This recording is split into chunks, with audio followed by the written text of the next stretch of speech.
Atas petunjuk penyelamat kita dan menurut ajaran ilahi, maka beranilah kita bernyanyi.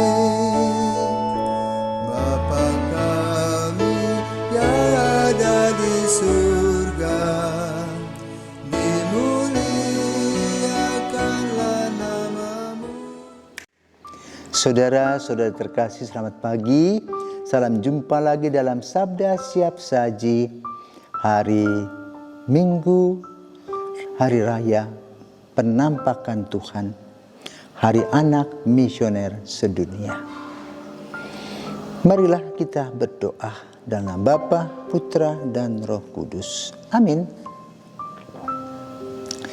Lihatlah Tuhan Pangeran datang membawa serta kerajaan, kekuasaan, dan pemerintahan. Ya Allah, Engkau telah menyatakan kemuliaan Putramu kepada para bangsa. Semoga dengan penampakan Putramu itu semakin banyak orang tergerak hatinya untuk mengikuti Dia dan menyerahkan diri pada bimbingannya.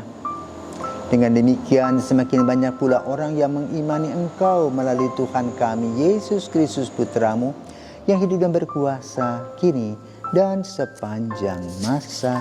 Amin. Tuhan bersamamu dan bersama rohmu. Inilah Injil Yesus Kristus menurut Matius. Dimuliakanlah Tuhan. Matius bab 2 ayat 1 sampai dengan 12. Pada zaman pemerintahan Raja Herodes, sesudah Yesus dilahirkan di Bethlehem di tanah Yudea, datanglah orang-orang Majus dari timur ke Yerusalem. Mereka bertanya-tanya, di manakah Raja Yahudi yang baru dilahirkan itu? Kami telah melihat bintangnya di ufuk timur dan kami datang untuk menyembah Dia. Mendengar hal itu terkejutlah Raja Herodes beserta seluruh Yerusalem. Maka dikumpulkannya semua imam kepala dan ahli Taurat bangsa Yahudi. Lalu dimintanya keterangan dari mereka di mana Mesias akan dilahirkan. Mereka berkata kepadanya, di Bethlehem, di tanah Yudea. Karena beginilah ada tertulis dalam kitab Nabi. Dan engkau Bethlehem di tanah Yehuda, engkau sekali-kali bukanlah yang terkecil di antara mereka yang memerintah Yehuda.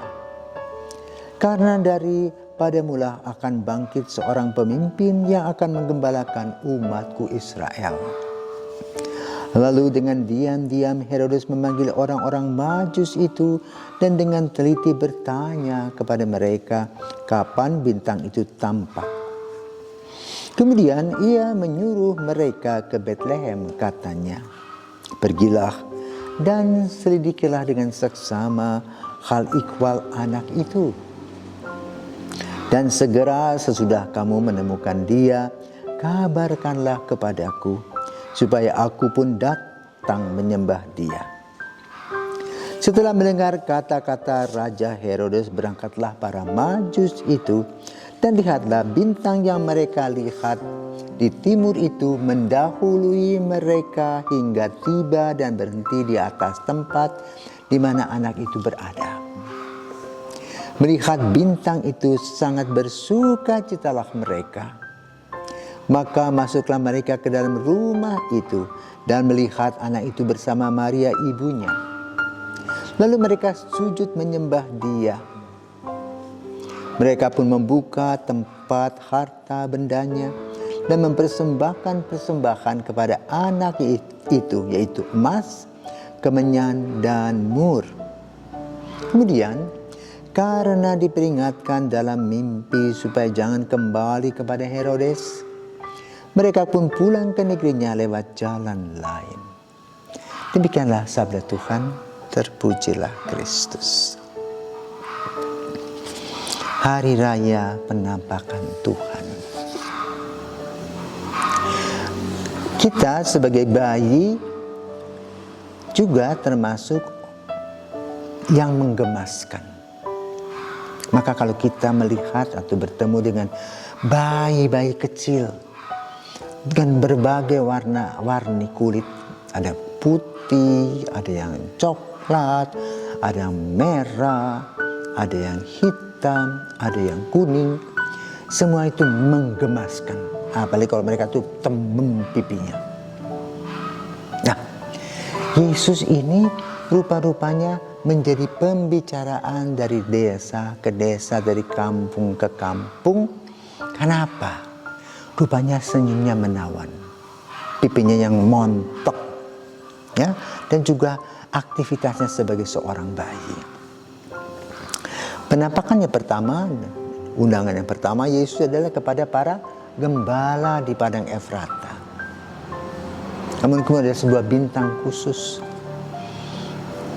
Menurut ilmu astrologi, astronomi juga, ada bintang yang khusus menjadi pewarta, dan para astrolog ini yang datang dari berbagai tempat.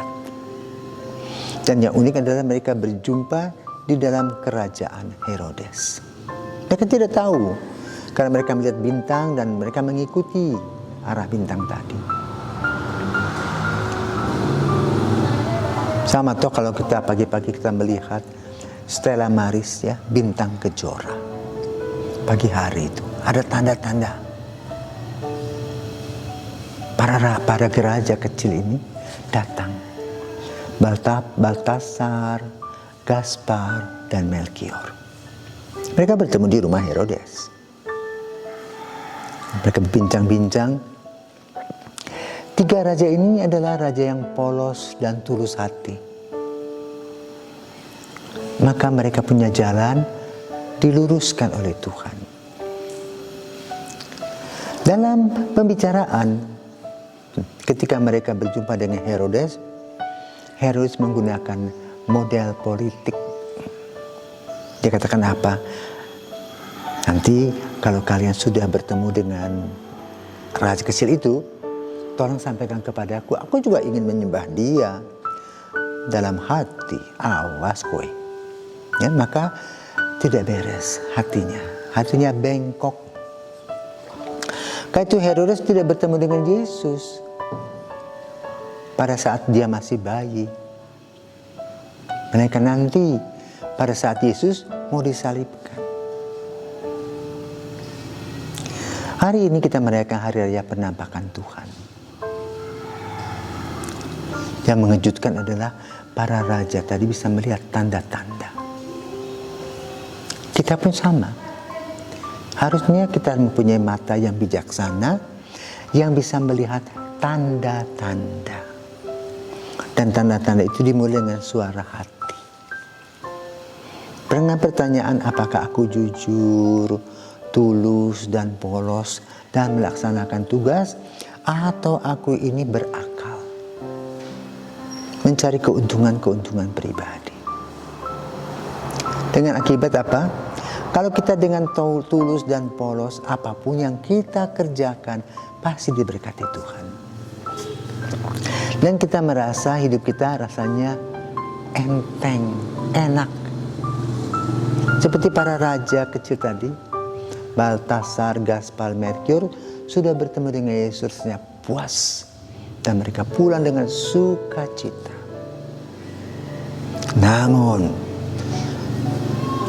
Herodes tidak bertemu. Karena hati tidak tulus, di depan manis, di belakang pahit. Mencari keuntungan pribadi.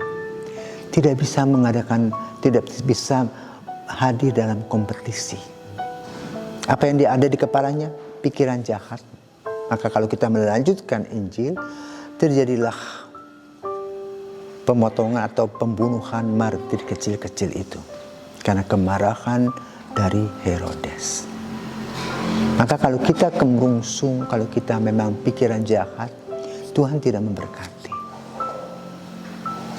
Karena itu pada hari penampakan Tuhan ini kita diajak untuk melihat bagaimana langkah-langkah kita akan diberkati Tuhan bila kita dengan ketulusan, kepolosan, dan penuh cinta kasih. Dan juga berkurban. Dan waktu yang akan berbicara. Demikian pula kejahatan-kejahatan yang kita kumpulkan. Dengan kejahatan kita bisa mengumpulkan uang, kita bisa menggunakan kuasa kita seenaknya, kita bahkan bisa membunuh orang. Tapi akhir dari seluruhnya adalah sebuah penyesalan yang amat menyakitkan, terutama ketika kita akan bertemu dengan sakrat el-maut, bertanggung jawab. Tetapi bagi orang yang betul berbelas rasa, orang yang betul memberi diri dengan kejujuran, kedisiplinan, dan tanggung jawab, pada masa akhir hidupnya dengan tenang dan gembira, sukacita. Kenapa? Sudah berhasil mengalahkan diri. Para raja sudah bisa mengalahkan diri untuk tidak mengikuti apa yang dikehendaki Herodes. Tapi mereka kembali pulang ke rumah. Kenapa? Tipikal dan karakternya berbeda.